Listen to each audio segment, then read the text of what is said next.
Movie के शुरू में हम एक लड़की को देखते हैं जिसका नाम जेनिफर होता है और वो एक नावलिस्ट होती है, यानी नावल और कहानियाँ लिखना उसकी ज़िंदगी का मकसद था। वो अपना नावल लिखने के लिए किसी शांत जगह की तलाश में थी, जिसके लिए वो एक जंगल में एक घर किराए पर लेती है और जिससे वो घर लेती है वो एक बूढ़ा शख्स था। जेनिफर अपनी गाड़ी में नए घर के लिए जा रही होती है, मगर वो रास्ता भूल जाती है। रास्ते में उसे 3 लड़के मिलते हैं जिनसे वो उस घर का पता पूछती है, तो वो तीनों लड़के उसके साथ फ्लर्ट करते हैं और उसके साथ साथ उसे घर का पता भी बताते हैं। अब उन तीनों को भी ये पता चल जाता है कि जेनिफर कहाँ रहती है। जेनिफर जब घर पहुंच जाती है तो उसे वहाँ की खामोशी काफ़ी पसंद आती है। फिर वो वहाँ पर कुछ चीज़ें सेट करती है और अपना नावल लिखने बैठ जाती है। वो वहाँ का माहौल काफ़ी इंजॉय कर रही होती है। फिर रात हो जाती है और वो किसी से फ़ोन पर बात कर रही होती है। तभी उसको कुछ आवाज़ आती है जो कि उसके घर के स्टोर रूम से आ रही होती है। जब वो चेक करने जाती है तो वहाँ कुछ भी नहीं होता। ये आवाज़ें हवा की वजह से थी। फिर वो वापस आकर उसी जगह बैठ जाती है। उसके बाद वो वॉशरूम में अपने कपड़ों को धो रही होती है, तभी कोई चुपके से उसकी वीडियो बना रहा होता है। अगले दिन सुबह वो जॉगिंग से वापस आ रही होती है तो रास्ते में उसे एक वीरान घर दिखता है जो कि टूटा हुआ होता है। वो उस घर के अंदर जाती है और काफ़ी हैरान होती है। फिर वो वहाँ से अपने घर आती है तो देखती है कि पानी का एक नल खराब हुआ होता है जिसमें से गंदा पानी अंदर आ रहा होता है। फिर वो प्लम्बर को फ़ोन करती है। प्लम्बर नल ठीक करता है तो जेनिफर उसे थैंक यू कहती है। फिर हम उन 3 लड़कों को देखते हैं जिन्होंने जेनिफर को उसके घर का रास्ता बताया था। उनमें से एक जिसका नाम स्टैनली होता है और ये वही था जिसने छुपकर वॉशरूम से जेनिफर की वीडियो बनाई थी और वो अपने कैमरे से वो वीडियो सबको दिखा रहा होता है। तभी यहीं पर वो प्लम्बर भी आ जाता है जिससे हमें पता चलता है कि वो भी इन तीनों के साथ मिला हुआ है। फिर वो प्लम्बर उन्हें सारी डिटेल्स बताता है कि वो अकेली रहती है और क्या क्या करती है वगैरह वगैरह। फिर वो प्लान बनाते हैं कि वो अकेली रहती है तो हम इस चीज़ का फ़ायदा उठाएंगे और उसके घर जाएंगे। अगले सीन में हम देखते हैं कि वो उसके घर जाते हैं और उसके घर के बाहर एक मरी हुई चिड़िया फेंकते हैं। जेनिफर जब बाहर आती है तो वो नोटिस करती है कि स्टोर रूम में से शोर आ रहा होता है।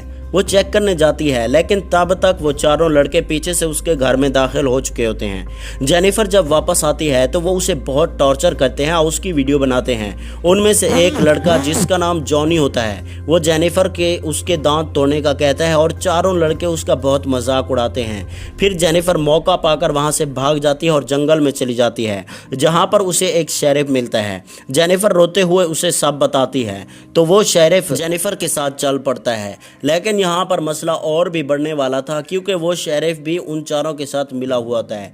जेनिफर के घर पहुंचकर वो देखते हैं कि वहाँ पर कोई नहीं होता। फिर वो शेरिफ एक तरफ होकर किसी को कॉल करने लगता है और ये कोई और नहीं बल्कि वही 4 लोग होते हैं। फिर प्लम्बर जेनिफर के साथ बुरा सलूक करता है और उसे बाहर ले आते हैं और फिर ये सब बारी बारी जेनिफर के साथ बुरा काम करते हैं। उसके बाद जेनिफर भागती है और एक ब्रिज पर पहुंचकर उनके सामने पानी में छलांग लगा देती है। फिर ये सोचते हैं कि शायद वो मर चुकी है तो वो हर एविडेंस मिटाने की कोशिश करते हैं, हर उस प्रूफ को आग लगा देते हैं जिससे ये पकड़े जा सकते थे। फिर ये लोग काफ़ी देर तक जेनिफर को वहाँ ढूंढते हैं कि क्या वो मरी या फिर भाग तो नहीं गई, लेकिन उन्हें कुछ नहीं दिखाई देता तो वो पक्का यकीन कर लेते हैं कि अब वो मर चुकी है। सभी लोग चले जाते हैं। शेरिफ अपने घर जाता है। यहाँ पर उसके घर हम उसकी बीवी और बेटी को देखते हैं। फिर अगले सीन में एक दिन प्लम्बर को दरख्तों के पास जेनिफर दिखाई पड़ती है तो वो बहुत डरा हुआ होता है।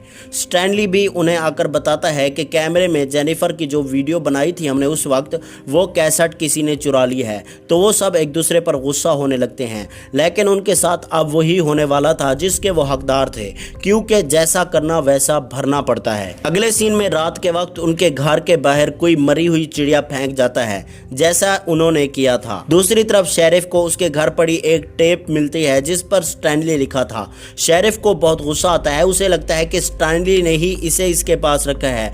फिर वो स्टैनली को पकड़कर उसके मुंह में वो टेप घुसा देता है और उसे धमकी देता है। तभी जॉनी कहता है कि हम लोग आपस में लड़ रहे हैं, मगर मुझे लगता है कि ये सारा किया धरा उस प्लम्बर का है क्योंकि काफ़ी दिनों से वो गायब है, तो हमें प्लम्बर को ढूंढना चाहिए। फिर वो सब उसे ढूंढने निकल पड़ते हैं। शेरिफ उस बूढ़े आदमी को भी जाकर मार देता है जिसके घर जेनिफर किराए पर रह रही थी, क्योंकि उन्हें खतरा था कि वो बूढ़ा बता ना दे कि जेनिफर मिसिंग है।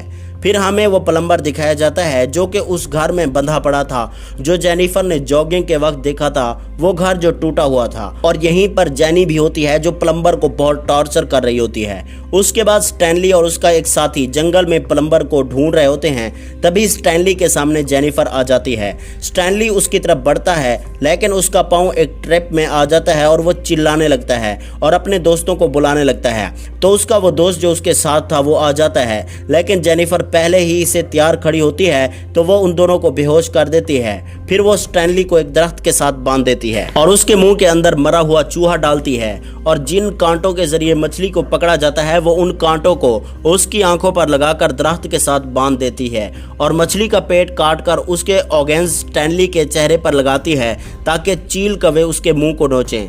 फिर सीन शिफ्ट होता है स्टैनली के दोस्त की तरफ, जिससे जेनिफर ने एक टब के ऊपर बांध रखा होता है। फिर वह बाथ के पानी में एसिड डालकर उसका मुंह उसमें डुबा देती है, जिससे उसका चेहरा जल जाता है। दूसरी तरफ स्टैनली की हालत भी बुरी होती है क्योंकि उसे भी अब चील कौवे नोच नोच कर खा रहे होते हैं। फिर वो दोनों मर जाते हैं। उसके बाद जेनिफर जॉनी की तलाश में उसके घर के बाहर पहुंचती है और उसे जख्मी करके वहां से बांध कर वापस ले आती है और ठीक उसी तरह उसके दांत निकाल देती है और उसके जिस्म के दूसरे पार्ट्स भी काट देती है। फिर जेनिफर सोचती है कि अब सिर्फ शेरिफ और प्लम्बर बच गए हैं जिंदा। प्लम्बर को तो उसने पहले से ही पकड़ रखा था, अब शेरिफ की बारी थी। शेरिफ जब अपनी गाड़ी में बैठता है तो जेनिफर पहले से उसकी कार में बैठी होती है, जो उसे वहां पर बेहोश कर देती है। जब शेरिफ को होश आता है तो वो देखता है कि वो एक टेबल के ऊपर उल्टा बंधा हुआ है और उसी कमरे में प्लम्बर भी बेहोश बंधा हुआ है। जेनिफर प्लम्बर के हाथ के साथ एक गन इस तरह बांधती है कि अपने आप उस गन से बुलेट फायर हो जाए और एक शूट से 2 लोग मर जाएं। अब जेनिफर बाहर बैठकर इस चीज़ का इंतज़ार करने बैठ जाती है कि कब प्लम्बर को होश आए और ऐसा हो। प्लम्बर को जैसे ही होश आता है तो उसका हाथ हिलता है, गन में से गोली चल जाती है जो कि सीधा शेरिफ के पैर पर लगती है और वही गोली प्लम्बर को भी आके लगती है और उसकी मौत हो जाती है। जेनिफर बाहर बैठे बैठे दिल में खुश हो रही होती है कि उसने अपना बदला ले लिया है। इसी के साथ इस मूवी का पार्ट 1 खत्म हो जाता है। अगर आपको दूसरे पार्ट की स्टोरी सुननी है तो वीडियो को लाइक करके चैनल को सब्सक्राइब कर लें ताकि जो ही दूसरा पार्ट अपलोड किया जाए आपको पता चल जाए। शुक्रिया।